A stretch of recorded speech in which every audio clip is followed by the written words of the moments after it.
have a full crowd at Sugar Beach to welcome our newest inductees to the Edge Rock of Fame, the Red Hot Chili Peppers, kids.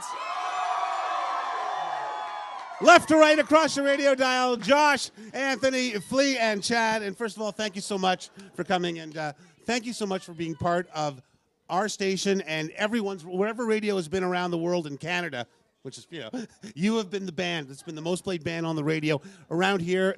You know the kind of love that's turned into. You saw it last night. So on behalf of all of us, thank you for the music and everything. Now, a couple of weeks ago, you were at another induction ceremonies. I'm not going to try and emulate Chris Rock, but let's go back to that week, 2 weeks ago, and that night. How did you come to Chris Rock being the one to induct you? I was asked to do this, because I work here. But how did Chris Rock come to induct you guys?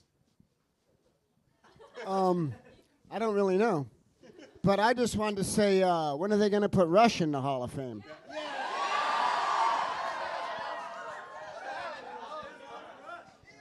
When are they going to put Saga in the Hall of Fame? Bare Naked Ladies? Yeah. Are they from Toronto?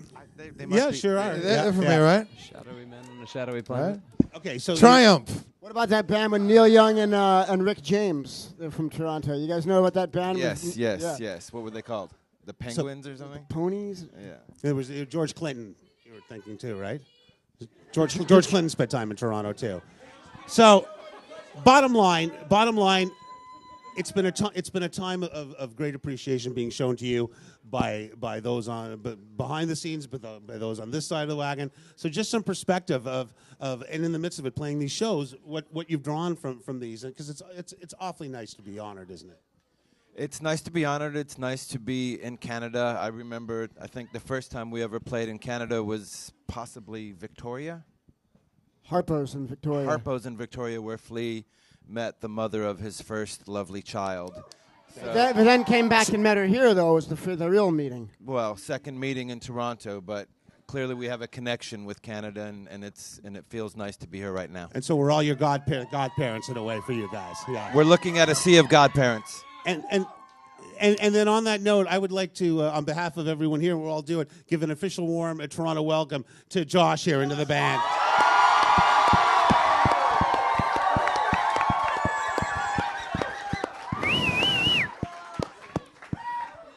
That's what I'm talking about. Now, let's go back to the work you've done with before.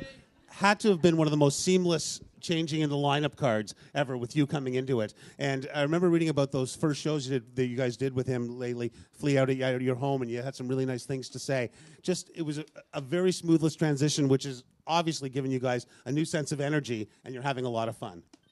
Did you just combine two words, seamless and smooth, into smoothless? That was good. It was very smoothless.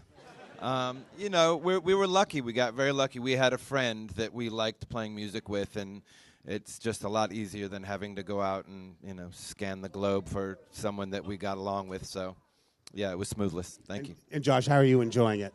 It's amazing. Yeah.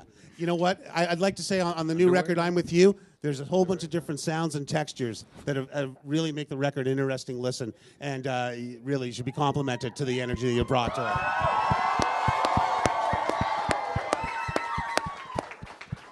Couldn't agree more. Yeah. Now, I wanted to talk about, of course, social media is so big. Flea, you're one of the most interesting tweeters that a lot of people follow, because you cover all aspects.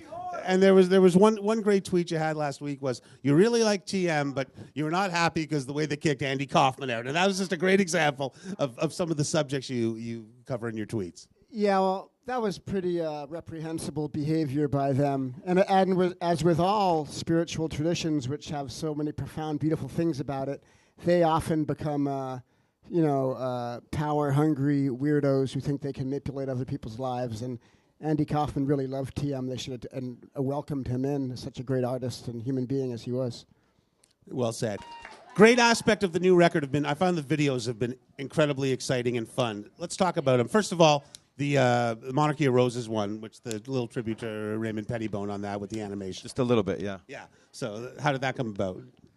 We love Raymond. We kind of grew up in the same part of the world. We watched him when he was a kid, or at least we watched his flyers when we were kids. And always felt connected, and he just got better and better and better and more prolific and amazing, and he's just a special kind of a genius. And we called him up from Colombia and said, would you make a video for us? And he's like, yeah. It's awesome. And if anyone wants to check out all the Black Flag and the SST artwork from Raymond Pettibone, Greg Ginn's brother from Black Flag. I was going to say that, when we were kids and we were little punk rockers running around the streets in Hollywood, it was so amazing to, Black Flag was such a heavy band. It was like it was an art band, but the intensity, and it was intense in this animal kind of way, but really artistically heavily and intellectual and wild and like just the kind of revolutionary, scary feeling that was really beautiful too. And Raymond's art, when I was a kid and I'd walk down the street and I'd see it on a telephone pole or something, I didn't even know what it was. I didn't even know what Black Flag was yet or what it was, but I knew it was something serious, and it's amazing to have that kind of thing. So we're real honored to have gotten to work with someone so great. And now for the look around video, very almost a European concept with the 4 rooms and how much are we supposed to read in? Like, Chad, you're sitting there with a toilet and a punching bag. Now, what's the deep psychosis behind that? He's got issues. He's got issues. And Josh, you've got nothing. You're in the room alone. They haven't come and got you yet. I'm looking around. Yeah. You've got the best deal. You got a doggy with you there. Who's the dog? No, it was Buster's successor. Yeah, Buster, he got a weird autoimmune disorder and died in my arms. That's Sam the dog. Oh. Yeah, and also my son and a friend of mine who graced us with her cool dancing came out of the fridge. Oh, nice. Charlotte, the awesome Charlotte. The video was Anthony's idea. He had the idea of having the camera with the 4 rooms around, and yeah, it's nice. we just tried It's to my European notion. Now, speaking of new things coming, on Tuesday, there will be an EP released, and it is a tribute to some of the great bands from the Rock and Roll Hall of Fame. And there's Neil Young track, Beach Boys, David Bowie. Tell us about the covers EP coming out on Tuesday. They're live versions. Well, no, they're not all live versions. I'm sorry. But they haven't been digitally released yet. And, it's just, we've always, throughout our career, have played songs from bands and artists that we respect and love.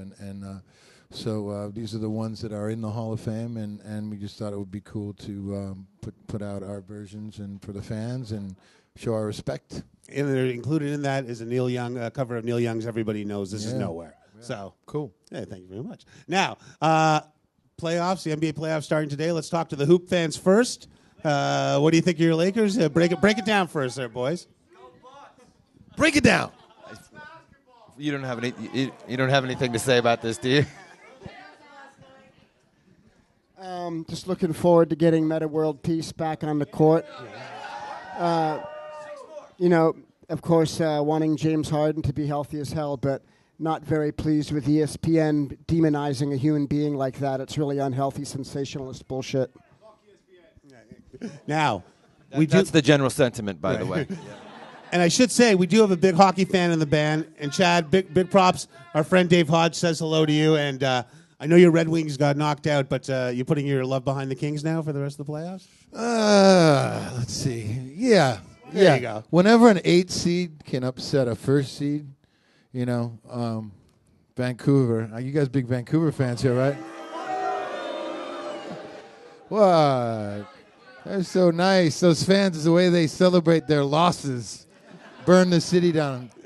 I could say Detroit does the same thing, but I just this is an exciting time for sports with basketball and hockey as well. I grew up playing hockey, so I'm a Detroit fan, but. You're Toronto Maple Leafs, man. Damn.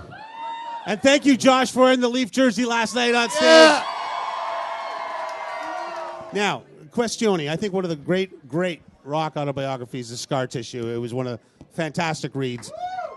If anything should be turned into a movie or something or a play, it's that. Is there any plans to incorporate into any other mediums the Scar Tissue autobiography? We open on Broadway this Thursday. There you go, kids. Scar Tissue the musical. No. No, there's a portion in the book about my father and I growing up together, and we had thought about turning it into a cable television episodic. But it's easier said than done because you really have to do it well if you're going to do it. And we're still thinking about it, working on it a little bit. We'll see. Okay, cool. Now, with this whole ceremony and everything going on, we have to bring in the fifth pepper, should we say, Rick Rubin. What kind of producer? What is Rick Rubin role does he play with you guys? Is he a motivator? Is he a knob turner? What's his psychosis? What's his role? I think we're more the motivator for him. I don't know. He's a friend, and he's smart, and he loves music, and he cares, and we've known him a long time, and it's easy to communicate with him about music, and he's just sort of our go-to. I mean, it's family. Absolutely. Now, you guys are all very creative and talented, and there's been multiple different projects, but I just want to go around the room here, starting anything else that you guys are working on, other projects you want to tell us about? I'm working on a new addition to my family. Well, congratulations. Congratulations. Yeah. Flea, what's the Damon Albarn, Tony Allen thing all about? It's a record we made called Rocket Juice in the Moon, and it's just a real loose, funky kind of, I don't know if jam is the right word, but just I like playing music with people. And next time you're jamming with Tom York with Adams or Peace, tell him to lose the ponytail. I don't know. It doesn't work that great for him. Josh, you're getting a lot of calls for people who like your music. So, can we get Josh to talk a little bit about something about it? Why don't you guys shout it out? What's the project you like by it? You got fans, okay? Listen, on that note, it's been our privilege and pleasure to have you down here. You're such a cornerstone of this radio station.